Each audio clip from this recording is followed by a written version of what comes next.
And today we're going to talk about curriculum misconceptions and how to plan around them.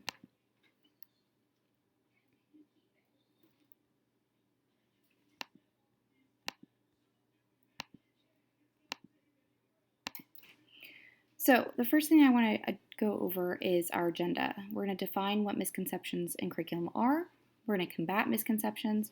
We're going to look at lesson plans and data-driven instruction, and we're going to look at a ticket out the door.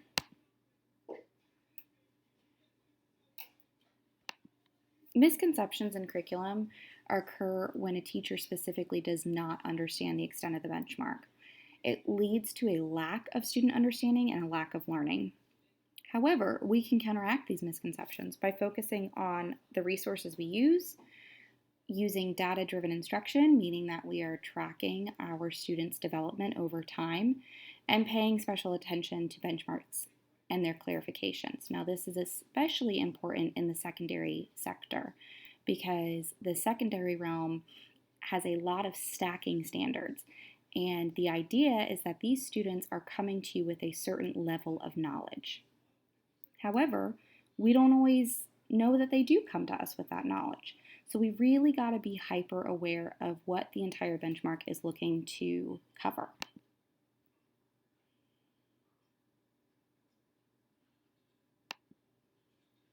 So the goals of this presentation are that the teachers will learn to identify the misconceptions, they're going to gather meaningful resources for the curriculum, and they'll be able to produce lesson plans that compensate and support the curriculum.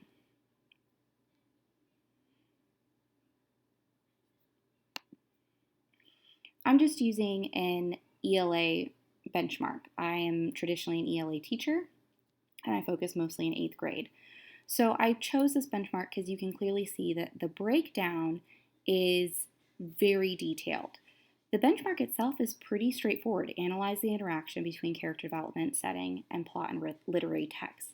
If I'm a teacher and I don't know what I'm looking at, and I think, oh, all of my students already know what character development, setting, and plot are, then I'm just going to plan and move forward. However, when you look at the actual breakdown here, when you start to focus on this portion down here, there's a lot to it.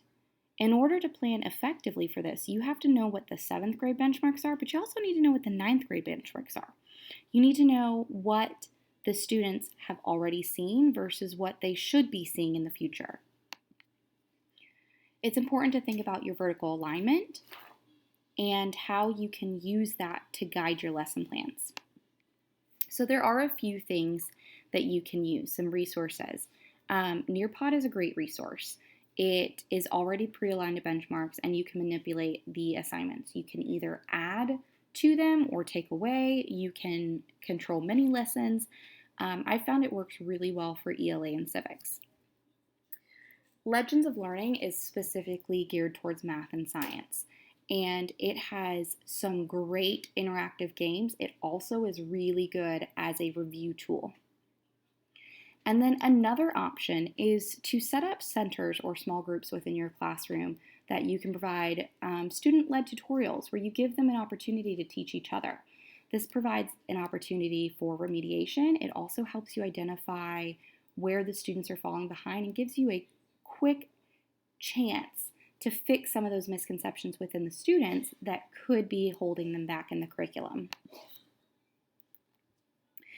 Now, the video I've linked here is a really good video if you're just needing a little bit more.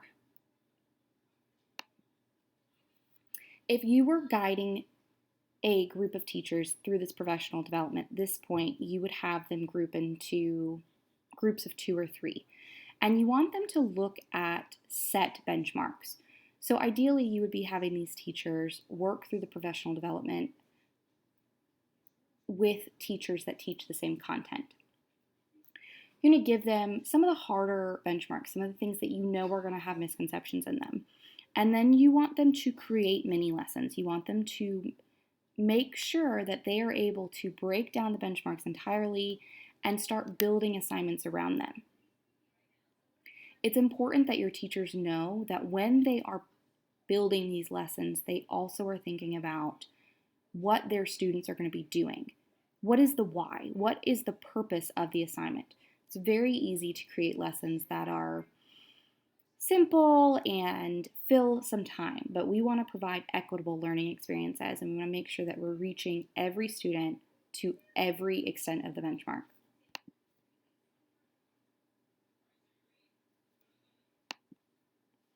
Again, if you're leading this professional development, you want to take a minute and stop with your teachers.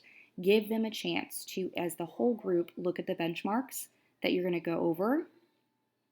Start to discuss as a group those misconceptions, and work together to discuss timelines for teaching the lesson.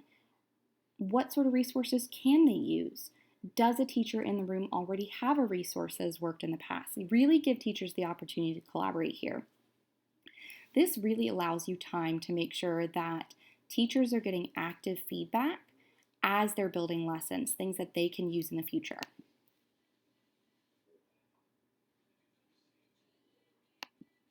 And lastly, make sure when you're leading a professional development like this that you're giving teachers a chance to reflect.